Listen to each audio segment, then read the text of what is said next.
Androany zany isika dia hiresaka momba ny nisamborana any kolonely Fanapera tonga soa atao amin'ny fandarana Jeanne Forest-Santé aty Canada indray ianao. Kolonely Fanapera dia fantatritsika fa izy zany dia olon-dehibe, olona ajain'ny olona Autuléara izany izay nitaritolona tamin'ny fandavana ny ametrahana ny industrie ny base tuléara izany ary manana ny heviny mipetrapetraka tsara ireo karazan'olona ireo izany izay netiny tamin'ny tolona izay nitarihany manana ny heviny ny amin'ny hoe manimba fahasalamana ny fametrahana an'io base tuléara io satria mety miteraka cancer amin'ny olona izay mipetraka manodidina an'io toerana io zany ary misy ihany koa zany ny fahasimbana ara-pahasalamana amin'ny endriny maro mety aterak'io base tuléara io ary indrindraindrindra koa zany dia ny fahasimban'ny tontolo iainana ary ny fahasimban'ny fiveloman'ny mponina eo amin'ny tanàna io izany satria ny akabeazan'ny mponina dia miaina amin'ny jono sy ny tourisme ary misy zavaboary mahafinaritra koa zany io toerana io izay hoe mety ho simban'ny fametrahana zany an'io industrie ny base tuléara io. Iverenako zany ny momba ny kolonely Fanapera. Izy moa zany dia olona efa nitolona tamin'izay hoe resaka fiarovan'ny tanindrazana zay ary manana ny foto-kevitra hijoroany izy zany ho an'ny taranaka faramadimby izay hoe raha ohatra ka simba ny tontolo iainana sy ny ataontsika hoe zany hoe ny mode de vie ny olona eo amin'ilay tanàna izany dia mety hiteraka fahasimbana goavana izany any aoriana. Ny fisamborana olon-dehibe manany maha-izy azy eo amin'ny tanànany zany dia tsy voavoalohany io zany no nitranga tao Madagasikara ary ny akamaroany zany dia ny olon-be any amin'ny faritra zany io hoe tsy mba asiana karazana fanajana zany ny fisamborana azy. Ohatra mantsy zao ny tompoko vavy Ninidonia tany Anosy-be izay niaro ny tanindrazana zany izy dia maty tany am-ponja. Misy ihany koa ireo olona izay voasambotra izany fa niaro ny safidin'ny vahoaka teo amin'ny fifidianana député tany amin'iny sud-est iny zany. Misy ihany koa ny hoe karazana intimidation ihany koa ohatra natao tamin'ny Ndramatoa Christine Razanamaso izay filohan'ny Assemblée nationale teo aloha izany hoe dia natsahatra tamin'ny asany izy izany rehefa hoe nivohy foto-kevitra izay manelingelina ny fitondram-panjakana kanefa izany hoe filohan'ny antenimieram-pirenena izany dia tsy tokony hatsahatsahatra fahatany fotsiny amin'izao ny asany satria olona voafidim-bahoaka izy. Raha ny tokony ho izy zany dia tokony hoe votin'ny député no manatsahatra azy amin'ny asany alohan'ny fotoana. Fa raha tsy izay zany dia tokony hoe misy ny karazana passation rehefa vita ny fifidianana solombavam-bahoaka izany dia rehefa voafidy soamatsara ny filohan'ny antenimieram-pirenena manaraka eo zany dia amin'iny a no misy ny passation de pouvoir. Kanefa moa zany a de hoe rehefa tsy mitovy hevitra dia natao ny karazana intimidation sy ny hoe humiliation an'ilay olona izany ny hoe tonga de atsahatra amin'ny asany izy a de esorina daholo ny voiture de service, esorina daholo a ny garde du corps sy ny droit rehetrarehetra de ohatrany hoe tena hoe mafy loatra angamba ny raha iteny a hoe tonga de ohatrany hoe mampitanjaka olona mihitsy zany a kanefa zavatra tsy ao anatin'ny lalàna akory zany a ny zavatra nampiarina taminy. Amin'ity indray mitoraka ity indray zany a dia ny colonel Fanapera indray zany a no iaran'izay karazana humiliation zay ary rehefa atao a ny tombatombana rehetra dia hoe olona avy any amin'ny faritra daholo zany a no anaovana zavatra ohatran'izay. Inona no mahatonga an'izay hoe karazana hoe tsy fanajana sy ny hoe fasahiana zany a ohatrany hoe tonga de mamingavinga ny olona izay mba respecten'ny fiarahamonina, mba indraindrain'ny fiarahamonina, manimba zavatra betsaka mantsy zany a ny zavatra ohatran'izany zany a raha ataontsika hoe amin'ny resaka ara-psikolojika izany hoe tokony mba manana modèle ny faritra tsirairay satria samy manana ny olo-mangany ny faritra tsirairay a samy manana ny olona izay hoe mba raisin'ny tanora ohatra zany ny parcours-ny samy manana ihany koa zany ny atao hoe olon-dehibe firenena rehetrarehetra de manana n'izany avokoa ka rehefa ohatra hoe dia asiana humiliation be loatra zany ny olon-dehibe amin'ny tanàna iray a dia lasa tsisy lohany mandehandeha ho azy fotsiny amin'izao zany tapadoa ny olona ao amin'iny tanàna iny misy conséquence-ny be dia be izay hoe tsy fisian'ny olona izay ataontsika hoe zany hoe mba indraindrain'ny fiarahamonina izany mba toteny indrindrandrindra zany eo amin'ny fiarahamonina iray de lasa tsy manana ny ataontsika hoe fitokisan-tenany intsony a ny vahoaka ao aminy, lasa tsy manana ny fitiavan'ny tenany na ny hoe amour de soi sy ny estime de soi zava-dehibe izay zavatra rehetrarehetra izay a eo amin'ny fiainan'ny zanak'olombelona izany hany ka lasa manjary maka modely amin'ny toeran-kafa izany a izay hoe modely sy mi-correspondre aminy akory zany no lasa raisin'ilay tanora ohatra ao amin'ny tany iray rehefa hoe tsy misy olona intsony zany a mba azony atao modely. Ny antony amakafakana zavatra ohatran'izao a dia tsy resaka fahakalana. Ny fahakalana dia tsy mitondra makaiza fa ny famakafakana mba ampirindra ny fiarahamonitsika malagasy satria tsy afaka isika ny hoe hiatsara velatsia manoloana izany a ny hoe fisininy izay a fiarahamonina samy hafa izay ao Madagasikara de ny fisininy foko samy hafa izay samy manana ny fombany eo zany mantsy a no tokony hoe hojerevana sy hodiniana kaiky satria miteraka lonilony foana eo amin'ny fiarahamonina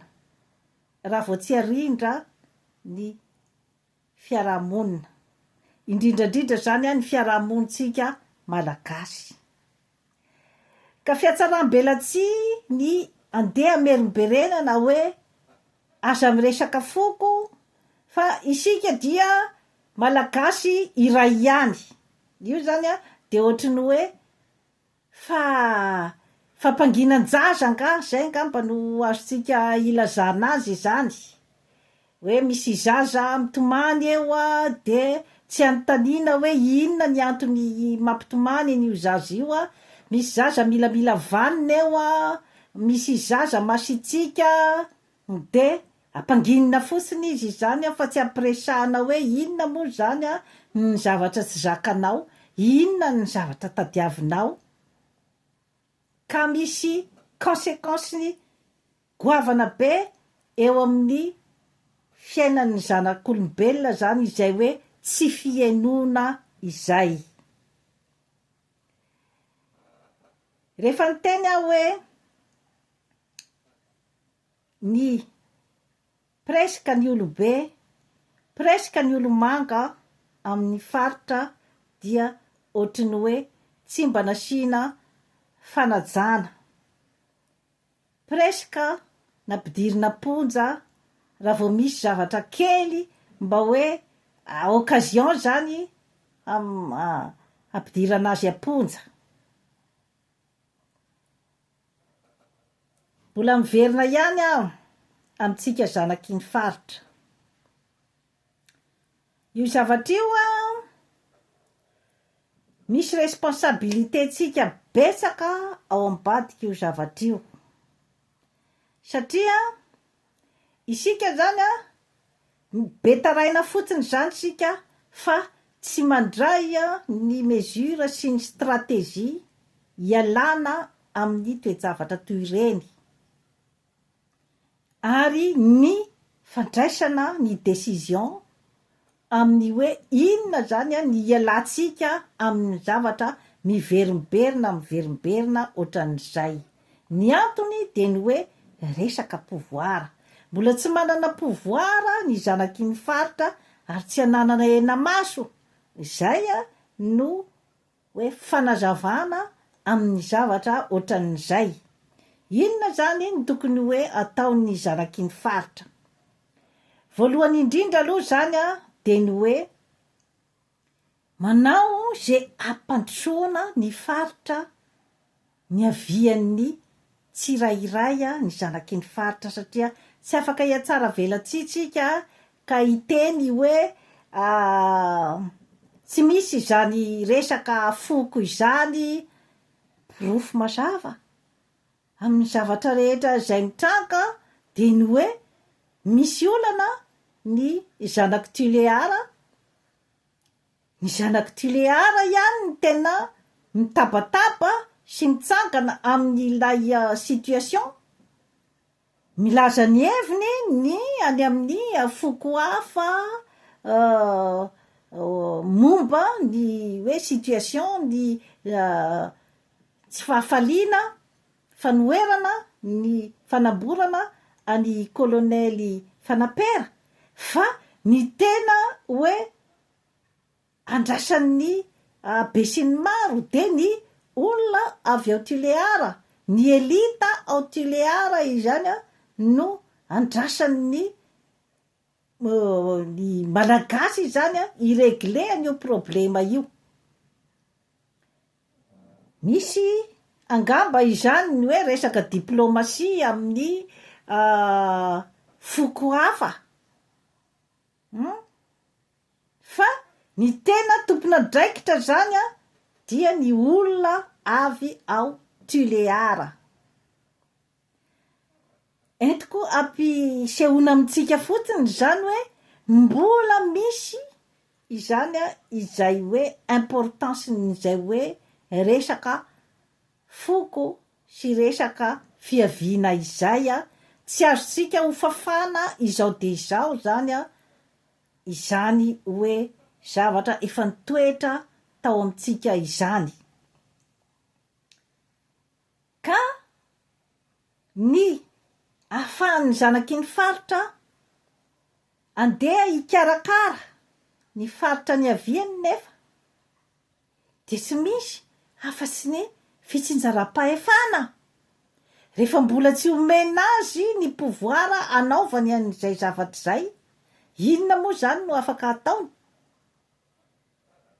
nefa kosa ny tokony hoe ataon'ny zanaky ny faritra izany dia ny mba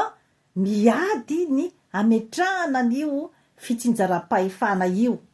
izay hoe misy vocabulaire maro moa zany ny tenenana azy hoe état fédéré na hoe décentralisation effective samy manana fa ny hoe ny tena foto-kevitra tokony hovoizina izany dia ny hoe fampandrosoana ny faritra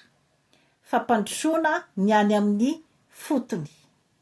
fanomezan-danja ny lehiben'ny fokotany omena pouvoir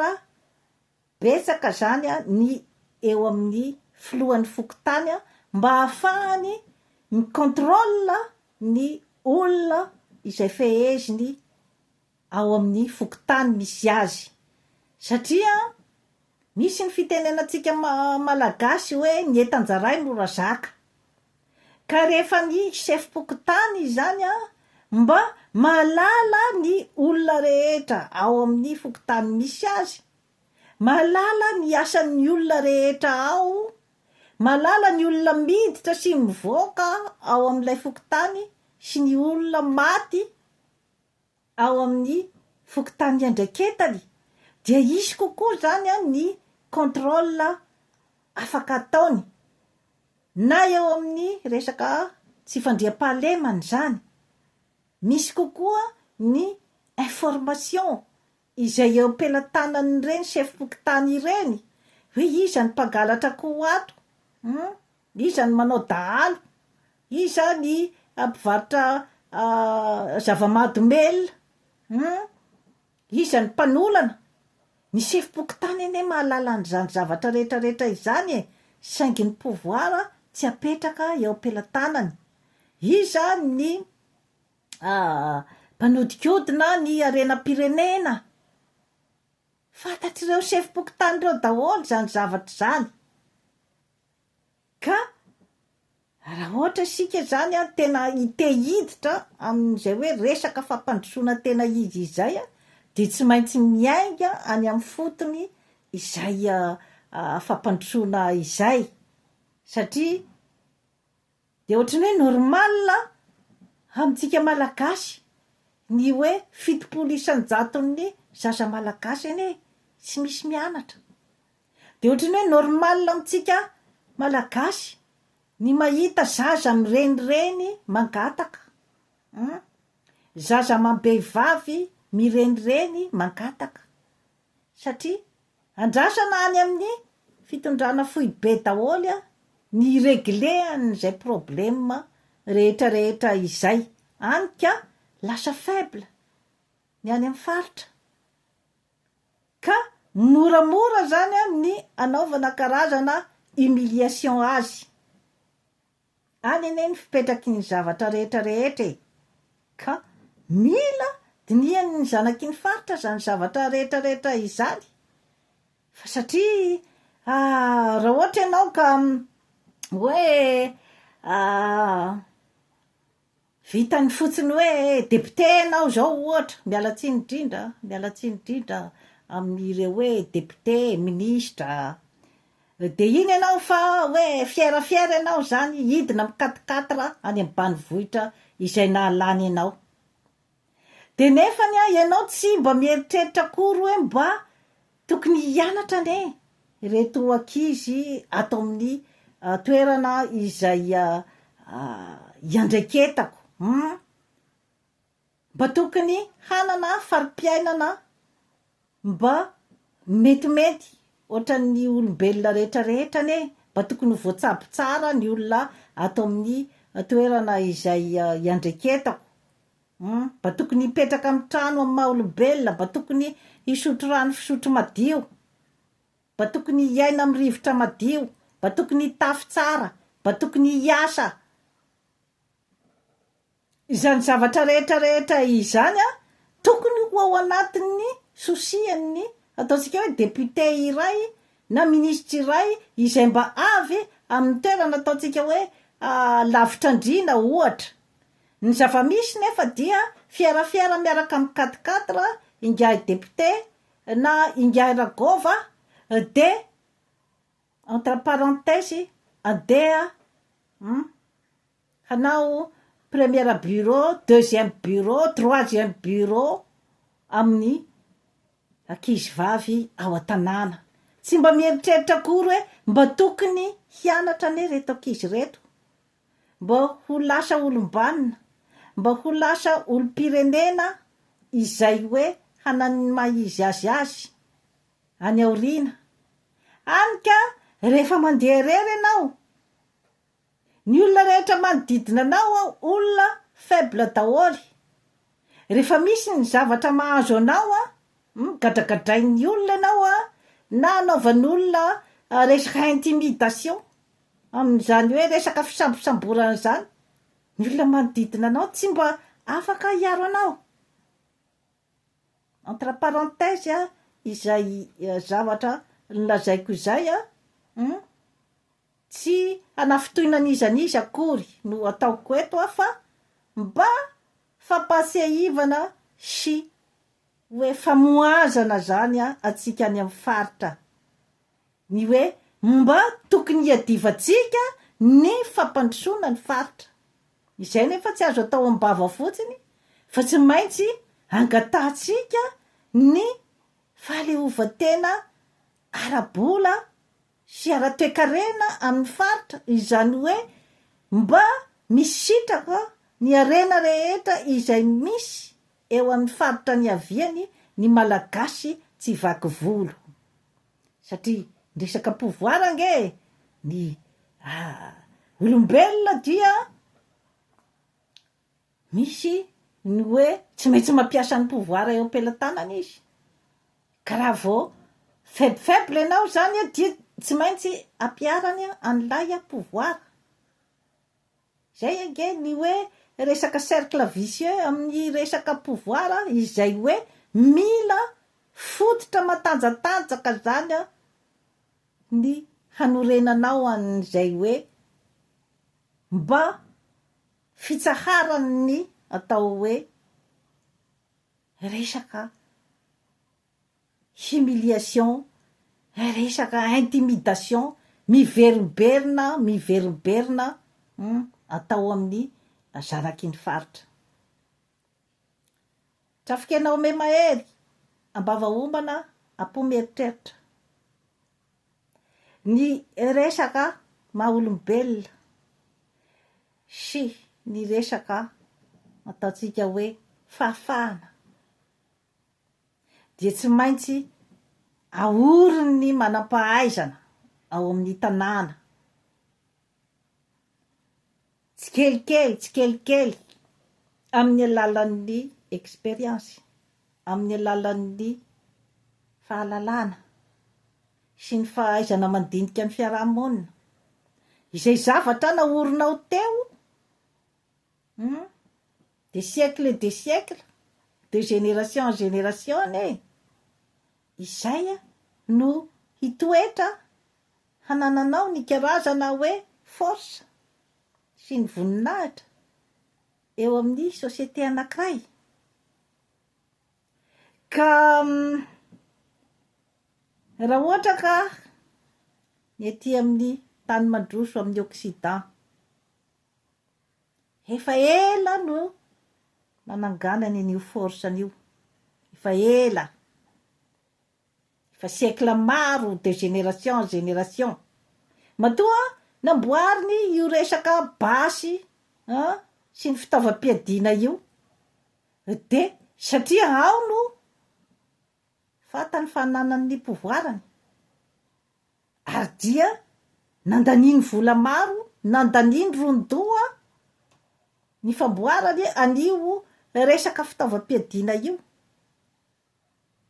Inona kay ny mahatonga azy midomina amin'izao tontolo zao amin'izay resaka zay dia ny hoe fananany an'izay fitaovam-piadiana izay. Inona kay ny mahatonga ny ady tsy mety mitsatra amin'izao fotoana izao, rapport de force, mampiasa ny force ny matanjaka amin'izao fotoana izao. Zany zavatra zany nefa efa nazavaiko teto ny hoe resaka inona ny zavatra micorrespondre amin'ny foko iray, inona ny zavatra micorrespondre amin'ny firenena iray. Satria aty amin'ny Occident ny fotsy-oditra izany azy dia io resaka famboarana arma teknôlôjia, ny fikarohana, io zany no matimatesany. Namboariny koa ny vola izay hoe amin'ny norme any aminy nanaovany resaka vola. Izay zany ny tempérament, izay ny zavatra mitondra azy. Ianao ve nefa micorrespondre amin'ny firenenao ve izay? Izay fombafomban'izay ahafahany midomine anao io. Enao koa zany no mila mikaroka ny hoe inona ny zavatra izay micorrespondre amin'ny tempérament ny olona, ny genetika ny olona ato amin'ity firenena iray ity, firenena izay niaviko, inona zany no micorrespondre aminy. Mila anaovana étude daholo ange zany zavatra rehetrarehetra izany. Moa ve mifanaraka amintsika ve ity kitifitifitra basy ity? Mifanaraka amin'ny toe-tsaina malagasy ve zay? Amin'ny hoe resaka hoe ataotsika ny étude na genetika ohatra. Micorrespondre amintsika ve zay? Ny correspondre bebe kokoa amintsika dia ny hoe ny fandaminana ny resaka amin'ny mpiaramonina, mpiarabelona, izay ilay atao hoe fihavanana. Ka amin'izao fotoana izao zany misy mivioler zay resaka filôzofia mitondra ny malagasy izay. Izay mitondra rehefa violenao zany ilay filôzofia misy ao amin'ny tany iray, ao amin'ny fiaramonina iray, dia ny contraire an'izay no hitranga. Rehefa ny violenao ny fihavanana dia ny fifankahalana zany no setrin'izay. Ka rehefa ohatra zany sika tsy handeha amin'ny resaka hoe fifampirarahana. Iverenako ny teo amin'ny hoe resaka colonel Fanampera. Fantatsika ny tempérament ny olona any atsimo somary mafanafana ry zareo. Somary mahitsy, olona mahitsy izy. Izany eo amin'ny fomba fifampitondrana ary tsy tia langalanga. Izay zany no toetetran'ny olona avy any atsimo. Ka karazana ohatrany hoe violation an'izay hoe toetetran zareo izay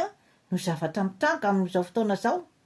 Satria ilay fihavanana, fifampirarahana amin'ny samy malagasy zany toa mitsinitsiniavana. Fa tonga dia poabasy sy olona maty, sy olona maratra, ary olon-dehibe izay hoe anaovana humiliation manoloana ny olona izay entiny. Mety ho ratsy ny mety ho fandehany io. Satria mananjanaka io colonel Fanampera io, mananjanaka any ampitan'ny ranomasina, izay efa nilaza ny heviny manoloana ny tsy fanekeny ny fisamborana ny rainy. Au moins aloha zany aloha mba misy olona matanjaka koa mba mijoro manohitra ny zavamisy efa zava-dehibe zay zavatra zay. Ka ny zany aloha zany ny hoe torohevitra zany izay apetrako amin'ny olona ao atsimo amin'izao fotoana izao dia ny hoe mahaiza mirahina amin'ny zavamisy, mifanakaloza hevitra ny amin'ny hoe aiza marina ny lalakalehan'ny mpiray tanàna, mahaiza mijery marina hoe mahasoa antsika sa tsy mahasoa antsika marina ve ity resaka bastuliara ity. Izany hoe ny resaka politika zany angamba tokony mba ajanona zany ny couleur politika amin'io zavatra io, fa tokony hoe ny zanaky tuleara rehetra mihitsy zany tsy vaky volo, ninoninona toerana misy azy ny professiony dia na ny couleur politikany dia tokony hikaondoha zany ny amin'ny hoe inona no hevitra iraisana zany amin'ny fananana ny tanindrazana, satria mila an'ilay hoe fifandresen-dahatra ao anatin'ny fahamarinana sy ny zavatra tena marina, fa tsy hoe resaka ampo politika zany no hitondrana azy, dia ny hoe inona koa zany ny mba zavatra atao amin'ny fampandrosoana maharitra. Satria hatramin'izay mantsy zany dia ohatrany hoe karazana anina foana zany no atao situation d'urgence rehefa misy ny zavatra miseho, de situation d'urgence daholo no hitondrana ny zavatra zay. Rehefa milamindamina koa iny zany de iny koa fa samy any amin'ny misy azy ihany koa. De eo fa adino dray zany ilay olona ao an-tanàna, kanefa miankina amin'ny fampandrosoana ny olona ao amin'ny tanàna ny avianao koa no hampatanjaka ny faritra misy anao, mba tsy hamingavingan'olona anao, de tokony manana an'izay force zay mba mianatra daholo ohatra ny ankizy rehetra mba ho afaka andinika tsara ny droany eo amin'ny tanindrazana. Tokony mba hisitraka izy ny harena rehetra misy ao amin'ny tany misy azy, tokony hisitraka izy ny zo fototra maha-olombelona rehetra, tokony isy zany ny fitovizana eo amin'ny samy malagasy, satria raha vao misy zany ny tombo siala dia tsy maintsy hisy ny korotana lavareny amin'izay hoe resaka fiangarana izay. Tsisy hafan'ny ankizy ao an-tokantrano io, rehefa tsy ampitoviana ny fitondrana sy ny hoe fanomezana ny zavatra izay omena ny ankizy rehetra ao an-tokantrano, dia misy foana ny ankizy révolté, misy foana ny ankizy izay hoe manahirana ny ray aman-dreny ny réactiony hoe maninona ikotony nanaovana an'izao, ny fidianana an'izao, de maninona any tsy mba nividianana. Ray aman-dreny manana an'izay raisony sy ny izay préférence-ny zay eo amin'ny ankizy de ho sahirakirana satria ilay ankizy mahatsapa fa natao ankilabao, izy tsy maintsy hanana foana n'izay hoe toetra révolté zay. Ny ray aman-dreny zany manana intérêt hanana karazana justice tsy mitanila eo amin'ny fitondran'ny zanany sy ny fahafantarany ihany koa ny toetran'ny zanany rehetra izay hoe mila fantany ny communication atao amin'io zanany io amin'ny toetra izay ananany ny zanany tsirairay. Ka io ny ankizy koa samy manana ihany koa ny genetika izay entiny amin'ny tenany, amin'ny farany tatsainy ohatra sy ny amin'ny talentany, samy manana n'izay ny ankizy ao an-trano, donc tsy hitovy, tsy ary hitovy zany ny hoe situation zany rehefa lehibe izy, fa rehefa nomenao chance mitovy daholy ilay ankizy nampianarinao tamin'ny sekoly izay hoe mitovy daholy ny sekoly nampianaranao azy ohatra mitovy daholy ny zavatra hoe nomenao azy tsy nisy tombo sy ala dia ay fakatiry eo ankizy reo ay anaja ny ray aman-dreny ay ireconnaître ny effort izay nataon'ny ray aman-dreny azy nandritry ny fifaneraserany sy ny fahavelomany tao atokantranony ray aman-dreny fa misy ane ankizy tena hoe makahala ny ray aman-dreny makahala ny ray tapo aminy misy zavatra ao anatin'izay zavatra rehetrarehetra izay ka ity zao misy andininy izay hoe atao anatin'ny boky nosoratako zany amin'ny teny frantsay moa ty le livre vers du bonheur ity izay hoe raha eto Québec zany sy ny Canada de misy amin'ny biblioteka rehetrarehetra eto Québec ity sy ny Canada ary misy ihany koa amin'ny livre électronique an'ireo biblioteka rehetra ireo raha ohatra ianao zany membre amin'ilay biblioteka nataoko amin'ny teny frantsay moa izy ty zany mba hoitan'ny zao tontolo izao koa zany ny hoe